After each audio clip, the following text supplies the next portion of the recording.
After September 11th, I went to Pakistan to report. I was on book leave from the Wall Street Journal. By accident, I fell in love, as happens, and soon after I discovered that I was pregnant. I was a criminal in the eyes of Islam.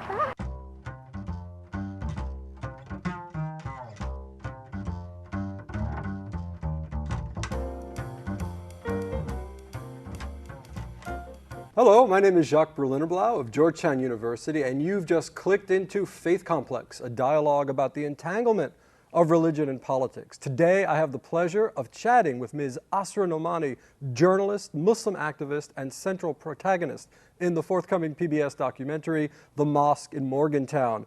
Ms. Nomani, welcome to Faith Complex. Thanks so much. So I read your book, Standing Alone in Mecca, Yeah. and it's about your pilgrimage to Mecca, and it's normally a very private journey which you chose to make public. Why'd you go on the Hajj at that particular moment, and why'd you decide to share it with all of us? Well, I was at this crossroads where I had to really decide what Islam meant to me. My dear friend Danny Pearl had just been murdered in Karachi, Pakistan. I had just given birth to a baby out of wedlock, and I had to figure out whether there was a place for me in my faith. I wanted to walk in the footsteps of the original bad girls of Islam.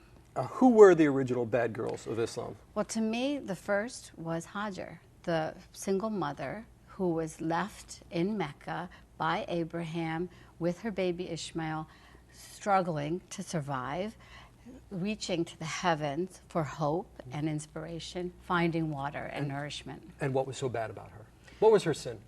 Her sin was being a woman, if you ask me. Her sin was to be a woman who gave birth, who was not accepted anymore in the bosom of this family in which she had found herself. So she was sent literally into the desert. Let's talk about your family.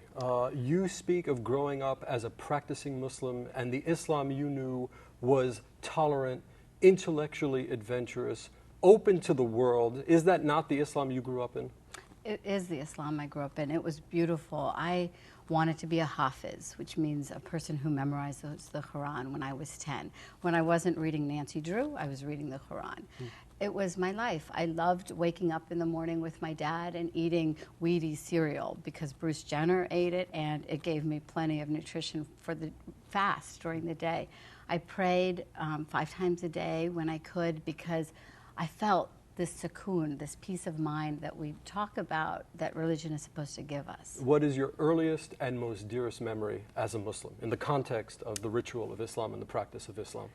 It's a great question. I remember when I was 10, sitting with my mother, reading the Quran, and that was intimate, it was peaceful. When I wasn't doing that, I was listening to Casey Kasem's Top 40. You know, it was the quiet, reflective time that gave me peace. And I also had my first clashes with faith then, because I would read those literal texts that talked about the burning fires of hell. And so just like every child, I asked my mom and challenged this concept of religion. So you were formerly a happy Muslim American girl in a nice corner of West Virginia, living the American dream, and then suddenly what you call creeping conservatism sets in. What do you mean by creeping conservatism? What happened? Well, I was born in 1965. I moved to Morgantown, West Virginia when it was 1975. The Saudis had just gotten their explosion of oil money. And they were sending out into the world this strict interpretation of Islam that we call Wahhabism. And in my little corner of the world in Morgantown, we were feeling it. All of a sudden, those lovely potluck dinners where the men and the women and the girls and the boys would mingle were over. We were sent as girls and women into little corners. One night, in my journal, I stopped writing about our kickball tournament, you know, in junior high school, and my latest, you know, Nancy Drew story that I was loving. And I wrote about a dinner party where we had gathered in our Muslim community. And as a girl, I was sent with the other women into this little studio efficiency apartment, just a dorm room. And I wrote that night that it felt like a prison, because it did. I felt like my religion was closing in on me, and I, a girl reaching puberty, was stuck in the back corners. You know, I was also quite an accomplished kickball player. I'd like to bring that to your attention. So we Well, both played kickball. Very cool. And then, as you pointed out, this Wahhabi cash overflows many of the mosques in the United States, and things start to change. At what point did you decide you had to intervene and you had to go out there and do something about this? My breaking point came on January 23rd, 2002, when my dear friend Danny Pearl from the Wall Street Journal was kidnapped while he was staying at my house in Karachi, Pakistan. We're going to continue discussing this fascinating documentary, The Mosque in Morgantown, in the next segment of Faith Complex. So you hold on. We're going to be back in a couple of days. Thank you. I want to take the slam out of the Islam that we see today. Thank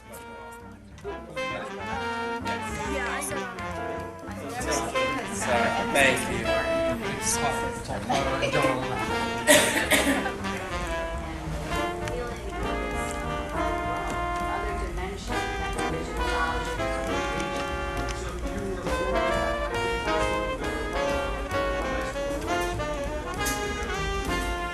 Suddenly, what you call creeping conservatism.